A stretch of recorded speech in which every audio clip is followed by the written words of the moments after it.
Hello, hello, and welcome back to Wisdom Rising. I am with Christine Renee, our visionary for Moon Rising Shamanic Institute today, and we are so excited to dive into the topic of elemental mysticism, or what is shamanism. And I think we really want to start today's episode by actually looking at that last bit. What is shamanism? How do you define that? And especially on my end, talking about why there are so many different interpretations of what shamanism actually is. So, Christine, do you kind of want to start us off with how you define shamanism for your own practice? I think that's the caveat for your own practice because I think that it is different for so many different practitioners out there. And this is why it's so important to ask this question from the practitioners that you are seeing or listening to, because the definitions vary. And so, in my personal practice, like what is shamanism? It is the availability to connect with the other side, it's the availability to journey to the spirit realm and to do work and on that plane. And so that's kind of the surface level answer, right? Like it can go so much deeper, but it's really that you can do healing work, but you're doing it on the spiritual realm. You can do physical manifestation work, but you're doing it on the spiritual realm. There's so many different caveats of what is shamanism. So there's this connection with nature. There's this connection with the rhythms of the seasons. There's this connection with spirit. And it all influences my personal practice of what is shamanism to me. And it all weaves together. I think when I am in that shamanic spiritual realms, my work really is weaving together the timelines, weaving together energies. And in that space, I'm doing deep healing work for myself and for others, whether that's in the middle world, the spiritual reflection of this one, or we're working with guides or power animals in the different shamanic realms. And so it just gets curiouser and curiouser, right? Like how can we understand what does it mean for our personal practice, and does it have to match what everyone else is doing in the world? And I mean that so globally. Like how I practice is going to be different than the Aboriginals in Australia. It's going to be different than the Celtics. It's going to be different from the Native Americans, and it's going to be different for the neo shamanism practices of like Sandra Ingerman or whoever it is. Like they don't necessarily have to match. It's how do you communicate, and how do you allow your spirit guides, your power animals teach you? Can we allow them to be our teachers of how does this need to show up in your world right now?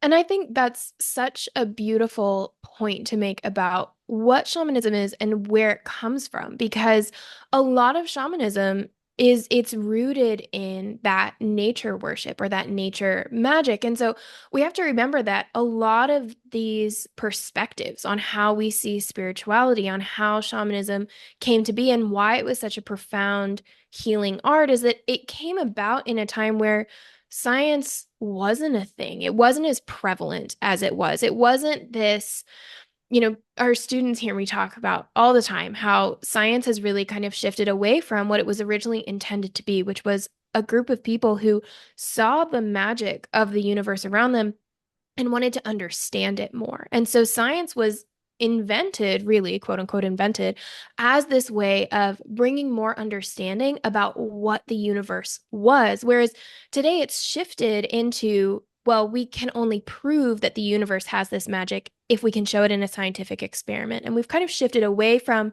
that original intention, but that main core intention of I want to understand the magic of this world and the worlds beyond, right? That spiritual realm beyond is the same intention as traditional shamanism.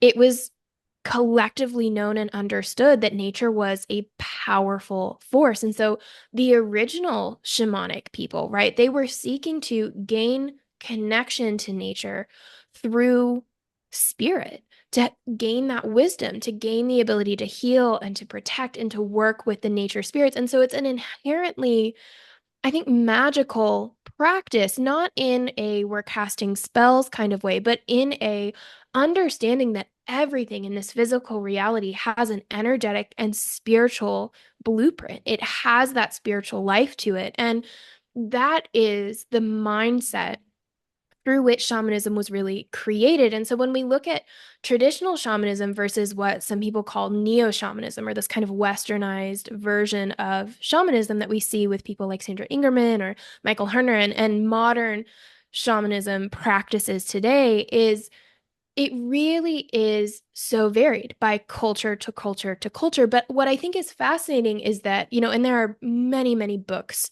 on this. One of my favorites is Shamanism by Mircea Eliade. So if you want a really great collection of what shamanism looks like across the globe, that's a fantastic book to look into. But what's fascinating about shamanism is that no matter what time it was developed, which culture, which geographical location, there are common threads that weave through all the different versions of seeing shamanism. And it's kind of like world religions, of this idea of there are so many common threads, which means that at the end of the day, we're finding the ability to touch that truth, to touch and interact with spirit. And so the difference between how we would have seen shamanism when it originated and how maybe we view it now, especially, right? Knowing that we are in a very white American culture as we are approaching this, is that we are looking for what are those universal truths that have come in through this ability to dance with nature, to connect with spirit, to see beyond. And that's something that comes from traditional shamanic techniques that I absolutely love, is this idea of that the one who can see in the dark, who can see with their heart, this knowing that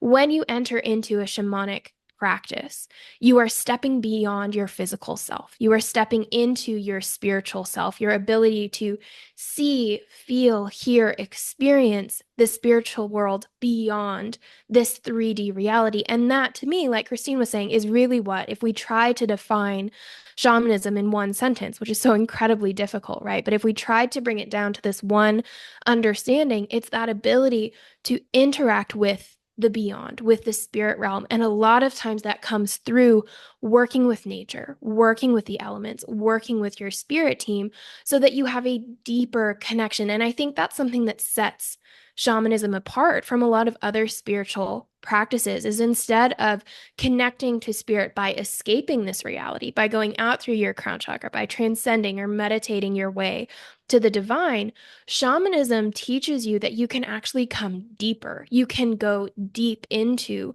yourself, into nature, into your experience, and that you can go so deep that you find what's on the other side. And so for me, that's why I love shamanism so much. And I think it's such a beautiful approach to healing, is because it's not calling you out of yourself, it's actually calling you deeper into yourself so that you can experience those universal truths that are beyond this physical reality.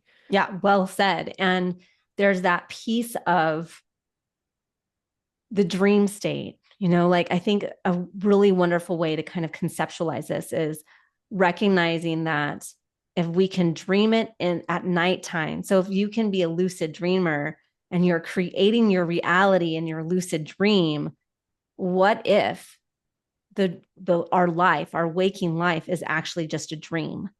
How are we actually creating with the energy that we have here?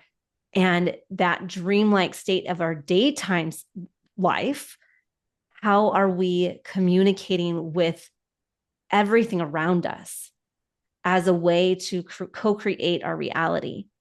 And that, I think, that's a piece of so much of different shamanic practices, is this dreamlike state that we're actually living in a dream.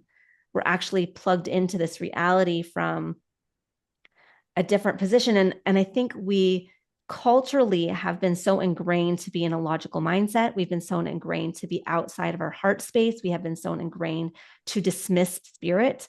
Like I literally, while we were talking, I've already seen a visual, like I actually saw a light move beyond the camera to my left here and going, oh, spirit is with us. They're like, I'm getting the affirmation in a way, like affirming what we're talking about right now. I can visually see it. They're showing up for me. And so it's so many of us have dismissed that little spark that we see, or that intuition nudge, or whatever it is. Like, we've been so ingrained to dismiss it from institutionalized systems, to not pay attention to that anymore. And so when we start doing this work, we're saying yes to our intuition, we're saying yes to our spiritual gifts, we're saying yes to that we live in a spiritual world, period. Right? Like, we need to come to this place of understanding everything is made out of energy, and how is it showing up for us, so that everything that shows up in your life is not by coincidence. So if you see that bird, if you see that feather, if you see that coin on the ground, if you see a spark of light in your eye, like whatever it is, it's showing up for divine reason and purpose. And what is it trying to speak to you? And so a part of me is like, just having the invitation of like, let's stop dismissing everything that's showing up, because if we were recognizing that we're living in a dream, we would be paying way more close attention to those things and recognizing the symbology in them. And that's something that is really important to understand from the start of this conversation, I think, is this understanding that, like Christine said, everything is spiritual. We are spirit embodied. And that knowing, that truth to our reality is how we're going to navigate this conversation and be able to exhale the thoughts of cultural appropriation or worthiness to be in this space or any of those other things that can come up when we step into this space, because we're not looking at this specific tribe's shamanism practices. We're not calling ourselves shamans. We're not stepping into this space of claiming this specific aspect of shamanism is the correct one and this is how we do it. Nor are we saying that this approach is inclusive or representative of every single way of viewing shamanism out there. It's not. It's this understanding that when we look at shamanism at the core of it, those universal truths that have woven themselves through all the different ways of practicing shamanism and connecting with spirit, we're looking for what are those unifying factors? What are those pieces that come out, that pop out, that remind us that we are spirit, that we are nature, that those things are our birthright to be able to interact with nature and spirit in this way, not because it comes from a specific tradition or a specific tribe or a specific belief system, but because it is a universal core truth that we are spirit, we are nature, and we are able, willing, ready, and allowed to interact with both in really tangible, profound, healing ways. And so, this is the lens that we're going to take this conversation on. We're going to look at it through this aspect of shamanism as a way of interacting with ourselves, interacting with those reflections of ourselves in spirit, in nature, going deeper and going beyond, and knowing that as we do that, we get to play in both realms, this physical 3D reality, and look at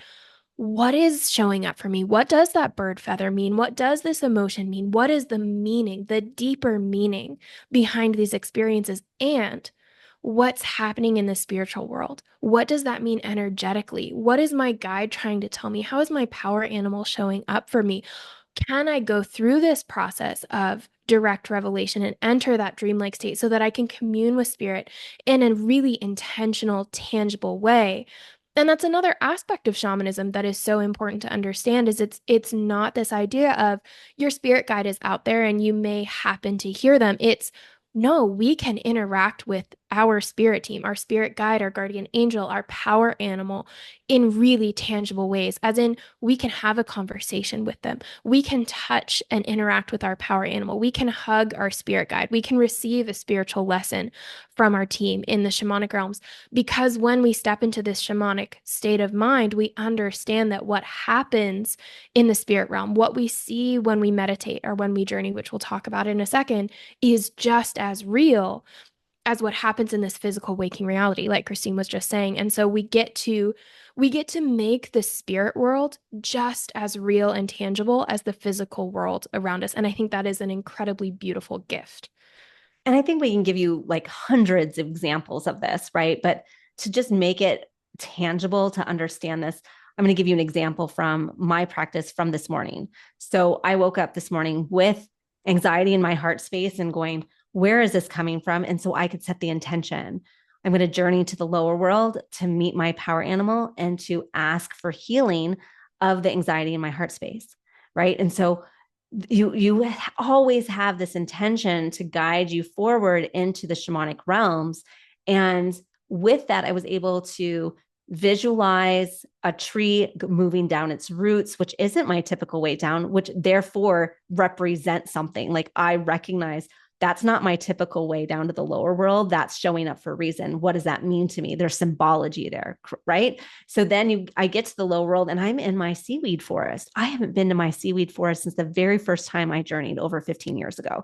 And I'm like, okay, this is interesting. What does this represent? Why am I back in my seaweed forest? I haven't seen this in a long time. Okay, I'm going to move through these the like it's like as if seaweed is hanging from the air. It's not coming up from the ground. It's hanging like a curtain and I'm moving through it, almost swimming through it. And until I find my power animal and I ask my power animal, I'm like, help heal this anxiety that's showing up for me. Like, where is it coming from? And she places me in the river. I'm facing up and she has her arms, her paws down between my armpits, holding me so the river can't take me away. So I can trust her and I can just release and relax and let the water do what it needs to do to heal. And feeling all of that anxiety, that heavy emotion, whatever it is, just release down into the water and let it go, let it go, let it go, let it go until she felt it was complete. She gave me a couple messages and then she sent me on my way back up. And so when we can recognize one, that slipping into a trance-like state, like I didn't have my music on, I didn't have my drum, but I was able to pat my forehead to the drum beat to get me into that trance-like state, to use that cranial bone as the drum, to then be able to drop down into the journey. Like this one, yes, it does take practice, but it's totally achievable. It's totally absolutely achievable. And to go, every single piece of that journey that showed up for me this morning had a symbolic representation in my current everyday life. And so when we get back into our physical body, into the physical realm, recognizing, okay, what did that mean? What did that represent? How do I feel now after receiving the healing from my power animal? What internal strength do I have with the messages that I received? And how do I want to walk in that energy in my day to day? Right. And so there's this beautiful correlation to what we do in the shamanic world to how we feel in our physical body and how we interact with nature on the regular. And that is a beautiful place to bring in this understanding of those pillars of shamanism, especially for those who, heard that story and are thinking, where did she go? How did she journey? What's the drum? We can bring in all of these pieces of understanding of knowing that this is one of the things that sets shamanism apart from other spiritual ways of connecting with spirit, is that shamanism is based in your ability to perform a shamanic journey. And so a shamanic journey, you might think of it similar to a visual meditation where you're going into this trance-like state aided by this drum beat, a very specific drum beat that modern science has shown actually shifts our brain into a theta brainwave state. And so what that means is it really slips us into a parasympathetic nervous system state where our brain, our subconscious mind is actually open and available for us to connect to. If you guys are familiar with RTT or hypnosis, it's the same state that we get into there so that we can actually alter the patterns that are occurring in our subconscious mind. So that's what's happening in our physical body. We have this drum beat going, we get into this relaxed trance-like state, and then our spirit, our energy is actually able to transcend this physical reality or go deeper into this physical reality, depending on which of the realms, the shamanic realms you're traveling to, and interact with spirit in a tangible way. And so there are three main shamanic realms that you visit when you do a shamanic journey. There is the lower world, which is deeper than our physical reality. It has our power animals, our mythical creatures, our nature spirits. And there's a lot of symbolism and metaphor that happens in the lower world.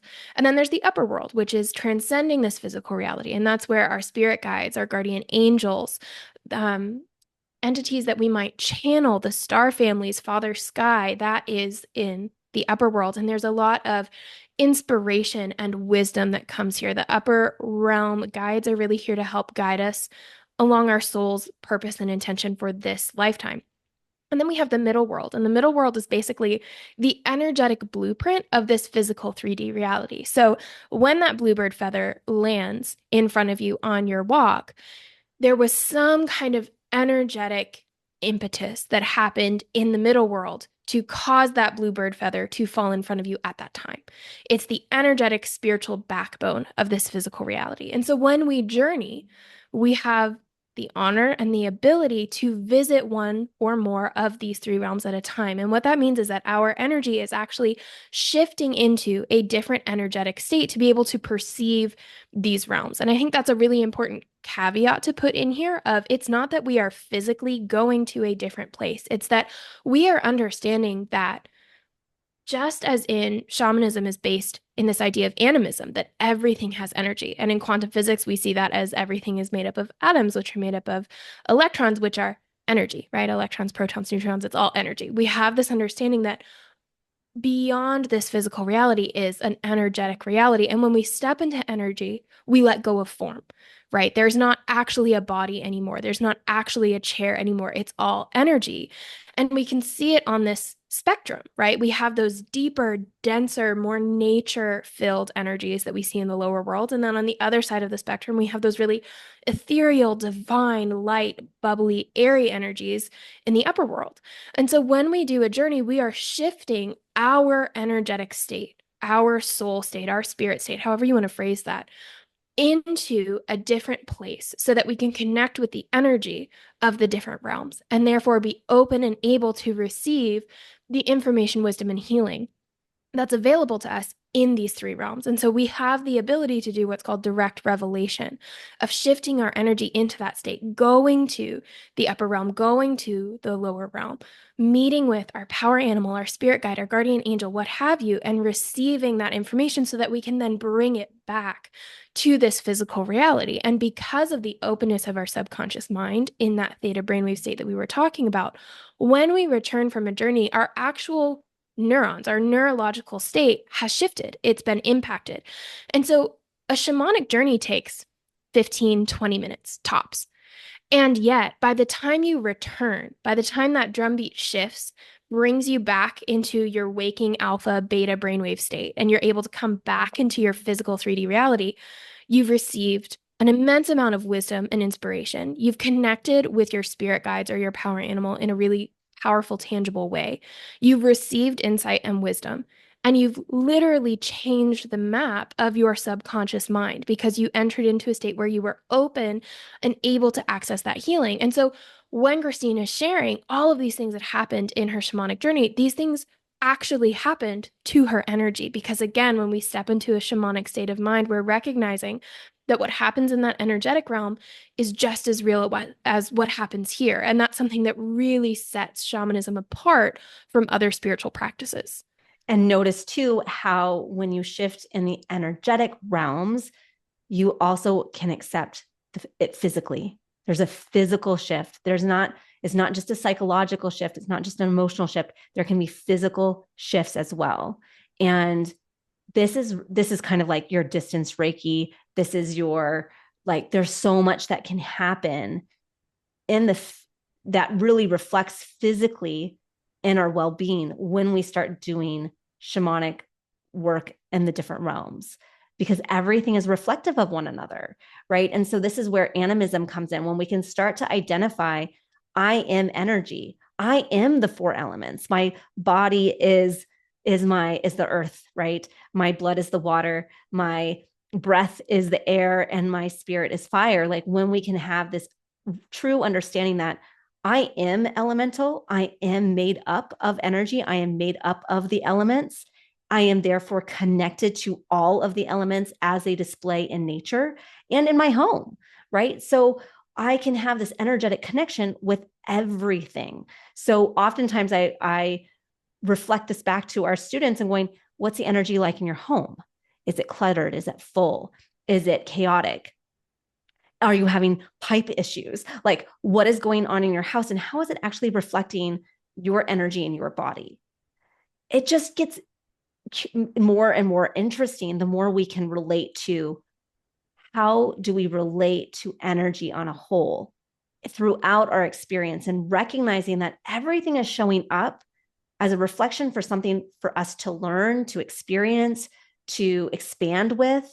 And recognizing that the more we can recognize that, the more we start to, I almost want to go to the movie Encanto, the Disney movie, right? Like when she can recognize that the house is alive and they can support one another, like that opens up so many doors to understanding your interpersonal relationships and your health and your wellness and your well-being and all of these things. Like I really feel so immensely connected to everything around me when I'm doing my shamanic work, when I'm living the shamanic lifestyle of recognizing everything is showing up for reason and purpose. How is it unfolding? What do I need to do in my physical reality to create that internal peace? What do I need to do internally to create peace from within, to have it shown externally? They're all reflective of one another. And knowing in that, that as we step into that space, as we are recognizing that everything around us is energy, everything around us has reason and purpose and meaning, it creates an inherently compassionate way of walking in the world because you recognize that everything is so much more than what meets the eye. And everything has that intention and that purpose and that life force flowing through it. And so as we step into this space, we're connecting with that unity of we are all one, we are all connected. How we are in ourselves a reflection of our external reality and vice versa. And so, therefore, when we do that healing work, it's going to show up in our external reality too. And we can create those shifts that we want to see in the world by creating them first in ourselves. And that's part of why animism is such a powerful and profound way of viewing the world around you, because then it becomes everything has meaning. My external reality is a mirror of my internal reality and vice versa. And so, what am I seeing outside of me? And how can that inform how I'm interacting with myself, what I know about myself? And knowing that when the answer is not readily available, we have the ability to connect with spirit, to connect with our spirit team, to go into that shamanic state to receive the answers that our minds can't come up with on their own. And so there is this really big piece of intuitive development that comes with that as well. And as we're doing that, knowing that we're doing it in this really sacred, almost reverent space of knowing that we never take this for granted, right? It's not that, oh, connecting with the divine is my birthright, and so therefore it's not a big deal. It's a huge honor to be able to walk this path, to be able to witness the life in everything around you, to be able to connect with spirit, to receive wisdom and support from your spirit team. It is an honor and a privilege to be able to walk in this path. And that's part of why so many shamanic practices come with this really beautiful aspect of ceremony, of knowing that we set up our sacred space. We call in and honor each of the directions before we begin our work. We offer things back to our spirit team and to those directions, knowing that they are supporting us, that they are showing up for us in each and every moment. And we're called to do the same, so that it's not a one-way street. We're not just receiving wisdom or receiving support. We are in this co-creative process and relationship with spirit, so that we may receive those inspirations and those wisdoms from spirit and from our spirit teams, but then we give it back by taking that inspired action, by bringing it into this physical 3D reality, by doing our ceremonial processes and giving our offerings to the direction, setting up our shamanic altars, creating that sacred space, and really bringing in that honor and that humility into everything that we do, knowing that we are connected to spirit and we are spirit. And so, therefore, just as much as we honor spirit in these ceremonies, we have to honor ourselves as well and make sure that we're keeping up with our own energetic hygiene and our own energetic rituals. And I was at a shamanic retreat with Christine, actually, and with this really, really beautiful shaman woman. And she was sharing how, in a lot of traditional shamanic practices, the thought is that if you bring your ego into your practice, your spirit team leaves. And I love this, not as a way of like scaring people, but as this really poignant example of the fact that just as we step into this space and it's important to understand that we can claim our power, we can claim our truth as nature and as spirit and step into that. We have to bring in that reverence as well. And we have to remember that this isn't us. This isn't the Isabel character or the Christine character doing this work. This is the spirit within us communing with the spirit in all other things and bringing that healing work about because of that connection. And that requires us to stay in this place of reverence and understanding that we are connected to all things. And that's another aspect, another pillar of shamanism that we can then bring in of this idea of a vision quest or a pilgrimage is something that you often see in a lot of different shamanic traditions. And it's this idea of knowing that when we put our physical body into either an extreme physical state or into a space where the energy is incredibly strong, we can create shifts and openings in our energy and our connection with spirit through that. And so a vision quest is one side of this where we are going out into the wilderness, typically by ourselves, maybe with a group of people, and you journey up, maybe to the top of a mountain, maybe to the opening of a stream. You place yourself in nature so that you are fully connected and surrounded with nature. And there's a lot of different aspects and details that go into this. So knowing that as we're having this conversation, it's just the tip of the iceberg. And that if you want to learn more, we do talk about it in our Soul Rising Shamanic Reiki course. But knowing that when you step into a vision quest, you're creating this purpose circle in nature where you sit for an extended period of time and you're fasting and you're drumming and you are calling out to spirit for a vision. And that process of putting yourself in this physical state of vulnerability is this physical metaphor for opening yourself up to spirit and giving yourself over to that connection, knowing that you are completely vulnerable, but spirit will hold you. Spirit will take care of you. It's that act of humbling yourself and crying out to spirit to grant you that vision, to grant you this understanding of connecting with who you truly are, what your purpose is, how you can serve spirit in this 3D reality. And the flip side of that is a pilgrimage where you're actually journeying to a sacred space, right? And pilgrimage comes up in many, many different spiritual and religious traditions. So this isn't necessarily specific to shamanism, but pilgrimage is this idea of when we can physically journey to a place of spiritual significance. I'm thinking of like the Camino, which I almost walked and I didn't get to, but one day it's on my bucket list. When you can put yourself there physically, it shifts your energy. That process of the long, hard journey to get there where you're walking. In this case, walking is simulating that drumbeat that you have in a vision quest or in a shamanic journey, where you are matching the heartbeat of the earth, the alma mundi that the drumbeat represents with your footsteps. And so as you're walking, you're connecting with spirit and you're opening yourself up and you're stepping into that vulnerable space so that when you reach that sacred location at the end, you are so open and so available that profound healing and insight and wisdom can occur because along the way, as you've put your physical body into that state of vulnerability, you've left your ego behind as well. And so a lot of these ceremonies and rituals that we see in the vision quest and in the pilgrimage, they are these really beautiful representations of this underlying facet of shamanism that we leave our ego at the door.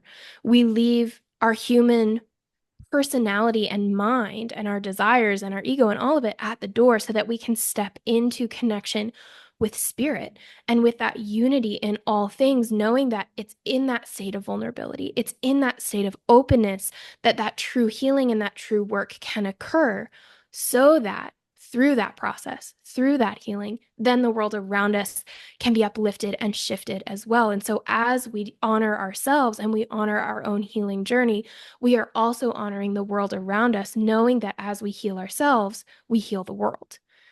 Yeah, exactly. Right. So it's like, how do we do that? How do we give back? How do we give thanks? How do we stay in that gratitude mindset, that connection with the more I connect inward and really start to dive deep in my own healing journey, how does that reflect in my physical reality? And recognizing that we are energy and that we are connected with the celestials, connected to Mother Gaia, Pachamama, right? And so we have these two huge energetic forces that are here with us as we reside on earth. So I always have to remind myself, like, I came to earth, I'm in this earth suit for reason and purpose. And that gives me the opportunity to connect down into my earth star, that energetic chakra beneath my physical body that is connected down into Mother Earth, Mother Gaia, Pachamama, whatever resonates language wise for you, that is connected to her spirit. It's connected to her energy. And that we also have an eighth energy star, our sun star, that's above our physical body, that is connected with Father Sky, the celestials, the cosmos, the cosmic realms. And here we are able to connect into both.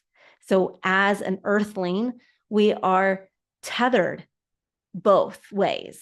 We have our Mother Earth beneath us, we have Father Sky above us, holding us in alignment to move in our life. And when our chakras are in balance, it's a beautiful thing where all of them are connected, all nine. It's not just the seven primary. It's like we've got these nine energy centers and forces that help us move and function in this world. And when we are fully connected, we can connect easily down into the earth, and we can connect easily up to the celestial realm. And what does that feel like, look like as we move through our lives? And how are we functioning? Like, I find this is my core. This is why I do what I do, is so that, one, my chakras are in alignment, those energy centers within are in alignment, but I'm also deeply connected with the earth, and I'm deeply connected with the celestials. And that is where I reside. I'm in the in-between space between both.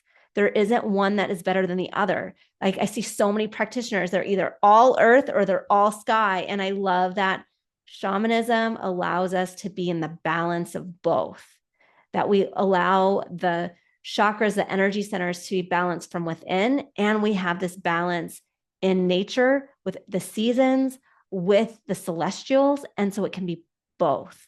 And I love that duality. I love the duality of it. I love that there isn't a right way or a wrong way. There's not a black or a white. Like, that duality doesn't have to necessarily exist.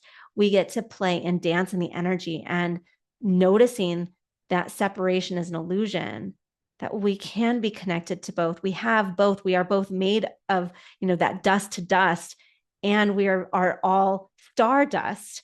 Like, we can be both, and that's okay. And how do we breathe that into our world and into our life as we move about in our lifetime?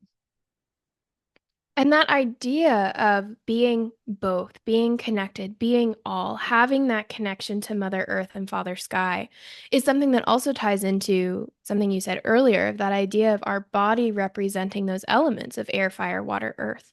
And this is something that when we step into that ceremonial sacred space in shamanic practices, we see come through, all of this tied together, come through in that practice of calling in the directions. And so part of that ceremony, part of creating sacred space, is honoring each direction. And so we start in the east, which represents that rising sun, the energy of a new day, a beginning. It's also that element of air. And so when we are recognizing these directions, depending on which shamanic tradition you're looking at, there might be a color associated, there might be a power animal associated. There's a lot of different things that each direction can symbolize. But when we're looking at those universal things, each direction has an element and it has an emotional state. It has this energy that when we tune into it, it has to offer us. And so when we call in the directions, we're acknowledging the physical element in nature, in ourselves, that that direction represents, but we're also acknowledging the energy that that direction represents in nature and in ourselves. And so in this way, calling in the directions isn't just calling in the directions of the compass, it's calling in all the different aspects of spirit to be with us, to hold us, to protect us, and to guide us in each moment. So we have the east, that new dawn, that rising sun, that air that we breathe in every moment. We have the South with its fire and passion and purpose. It's very much that idea of the phoenix burning away what no longer serves us so that we can rise up from the ashes. It's that fire energy. And so, like Christine said, that's our soul, that's our spirit, that's that drive that we have, our why, our purpose. All of this is happening in the West. And I just saw my own little spark off the corner of my Right. screen. That's And south. then we No. have, Yeah. Now you're yeah, west. yeah. And then we have West, where we have that water. We have that flowing, intuitive connection where we can get curious, we can dive deep, we can understand that life is holding us, that life has those tides that ebb and flow. And yet, through it all, we can be held and supported by that water. And we see that water in our body, right? Where the majority of our physical being is water and it flows through our veins, and we are part of that water of life. And then we have the north, where we have our grounding. We have our trees or the standing beings, where we can learn to be rooted in our physical truth while also reaching up toward the sky, toward the heavens. And so knowing that we have that earth element that helps us to be here, to be present, to be physical, it keeps us grounded, but it also allows us the freedom to be able to reach toward our spiritual selves because we have that base, we have that home center in ourselves. And as you're listening to these directions, if you've heard us talk about the chakras before, you might be noticing those connections here. And I love that because just like there are seven primary chakras, there's also seven primary directions. So we have east, south, west, and north, which are our four directions. But we also have above, which is Father Sky, the celestials, the cosmos, the upper realm. And then we have Mother Earth, Pachamama, the lower realms, that nature spirit. And then we also have the middle world, or in this case, our highest self, the representation of who we are when we are in our purest, most aligned spiritual state, who we are beyond the limitations that we have. And so, my little bit of scavenger hunt soul assignment invitation to you would be to go back through those descriptions of the directions and see, can you find which chakra they might match? Because it's fun to find these connections between these different spiritual theories and how these truths ring through everything. But when we step into that space for shamanism practice and we're calling in the directions, we have these seven directions that represent the different aspects of spirit and the different elements, and how all of these are coming back to that truth that we are nature, we are human, we are here, and we are spirit, we are soul, we are energy, we are both, and we are all. And all of this is representative of that main spiritual truth. And so when we tie all of this together and we're talking about shamanism and we're talking about all of these different ways of interacting with spirit, it's, I think, so easy to get so excited about, yes, I'm going to connect with spirit today. I'm going to do all the things, but where do I start? What does that look like? How do I open the door? And so, like Christine was saying, learning to shamanic journey, learning to connect with your spirit guides, learning to develop your intuition, learning to balance your energy centers, all of these things are things that take practice and knowledge and know-how and time. And we do that in our Soul Rising Shamanic Reiki course, which we'll talk about in a minute. But if you're listening to this podcast and you're looking for that thing that you can grasp at, that thing that's going to open the door to living your own shamanic life, connecting with this energy of that elemental mysticism and bringing back in that magic of being alive, that ecstasy that a lot of shamanic traditions say a shaman is able to connect with, the ecstasy, the rapture of being alive.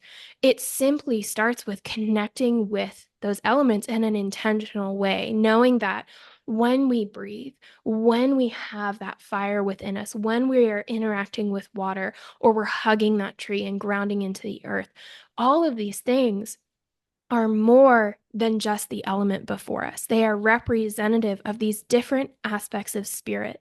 And so when we come into connection with nature, when we create a ceremony and a sacred space, as we're calling in the directions, as we're honoring nature, we're also honoring ourselves and we're honoring spirit in a greater way.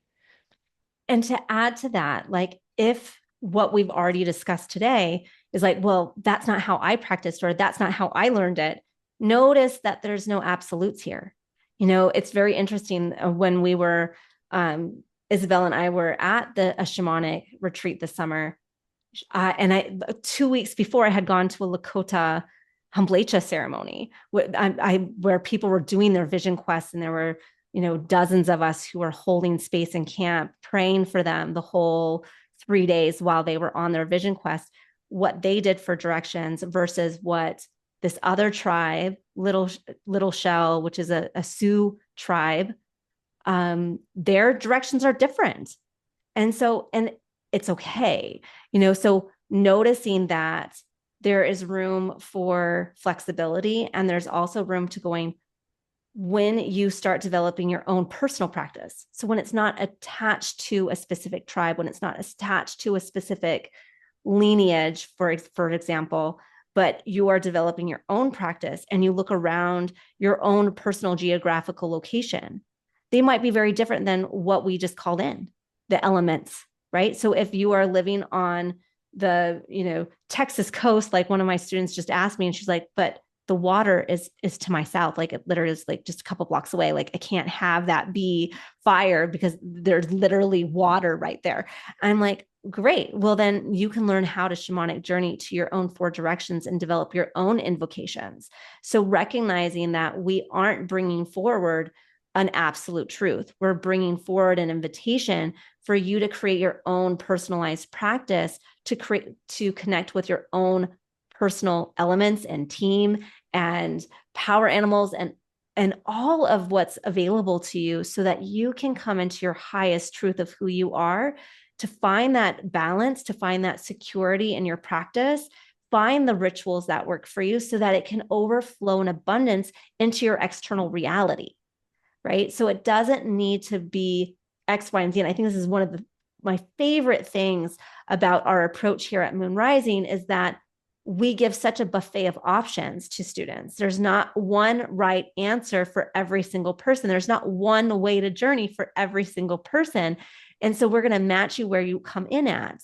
If one thing might work for one student, and if another student did the exact same thing, they would fall asleep, right? So we have to recognize that every body is going to be different and show up in a different way. And I think this is what really sets us apart from so many other shamanic programs that might be out there, is that we're going to meet you where you're at, and we're going to show up for you going, what did you learn from that experience? What might work better for you next time? How can we shift and change and balance this to make it more optimal for your success? And that might be very different practice from one person to the next. And one person might pick this up instantaneously, and the next person might take months and months, and that's okay. We're going to be able to recognize what are our setbacks and what's holding us back from fully allowing our mind, body, and spirit to surrender to this process versus it just being really easy, right? Like I think there's a recognition of we can all be exactly where we're at. Like there's not a one person is better than the other, or, like there's so many things that we can do to start healing in our external reality that reflects internally when we're in this learning process, and it's all okay. So remember, take time to connect with your breath, take time to connect with the earth, take time to give thanks for your spirit team, take time to connect with the celestials. What does that look like for you? And let that be okay. It doesn't have to match what other people are doing on the internet or in TikTok videos. Like, I want to invite you to go, what works for me? And that is good enough. And what we are offering is going, here's, a dozen different ways that you could possibly do this. That's really going to help you connect in. Let's give you some guidance, let's give you some structure to see what's going to work best for you. And I love that. I love that showing up for our students in a way that will allow them to be who they are, that you're not broken. You're not broken, right? Like, let's figure out what is going on within you to help you connect to your higher self that's going to connect with these shamanic realms. And let's come to a space of discovery and exploration and curiosity, rather than this is the hard and fast rule. We need to do it this way, and this is the only way to do it. And so this is where we can ground and root this conversation back into that initial definition of what shamanism is. It's a way of interacting with spirit, of interacting with nature, of bringing together those two sides of our being, the human self and the spiritual self, in a way that allows us to find balance and healing. And that healing is going to look different for everyone. And so, as we're talking about shamanism, as we're bringing this conversation to a close, it really is that invitation of, are you willing and ready to show up for yourself in a way that allows you to connect with spirit, however you are going to connect with spirit, in a way that allows you to find that rapture of being alive, to find that joy in your physical experience, to find that sense of connection with the divine and with spirit, so that as you are living your life, you feel connected, you feel balanced, and you feel inspired. And so, if you're looking for ways to bring this into your daily life, and you love this idea of connecting with the elements and connecting with spirit, and you want something that you can follow along with, knowing that it's not a universal, you have to do it this way, but it's an invitation to say, try this one on, see how it feels. What does your intuition have to say? What would you change next time? How do the elements show up for you? How does spirit show up for you? Know that we have a spiritual nature ceremony available over on our YouTube channel for you to connect to the elements, for you to connect to the directions and connect to yourself, so that you can begin this process of living a shamanic lifestyle, of finding out how these practices feel for you, of bringing your energy back into balance so that you can acknowledge and recognize that you are both. You are nature and spirit combined and embodied. And that is a beautiful thing. So feel free to go check out that ceremony and do it with us over in our YouTube channel. The link will be in the show notes. And if you're looking for a deeper dive, if you're really feeling called to walking this shamanic self, finding your shamanic self, then we invite you to join us for our Soul Rising Shamanic Reiki course.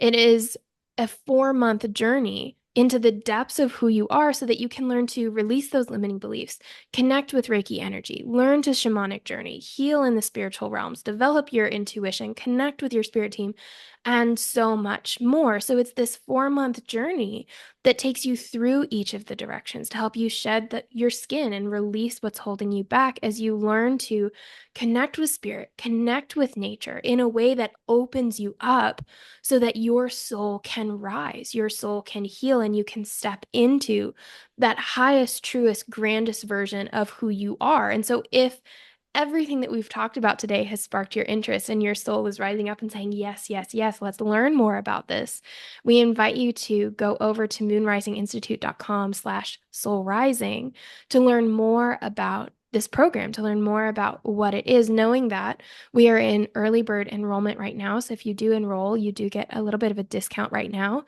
and classes start on September 8th. And of course, Christine and I are both available, open and ready to answer any questions that you have. So if you want to hop on a call with us and you want to talk to a human instead of looking at a website, please, by all means, go to our website, book a call with us so that we can answer your questions. We can decide if this is your right next step. And if not, maybe we can give you some inspiration on something to try next, so that you can begin this path of embodying your shamanic self, waking up to the magic of the world around you, and really connecting to spirit in that tangible way. Yes, we would love to have you. I'm super excited for this next round. It's going to be amazing. It's going to be beautiful. And we would just love to support you if you are interested in having a deeper connection with spirit. Like, that is what it's going to give you. It's going to give you the availability to have your own direct revelation with your own spirit team and developing your spiritual gifts the way they present for you. And so we welcome you to come join us. And until next time, may you awaken to the whispers of wisdom rising from within.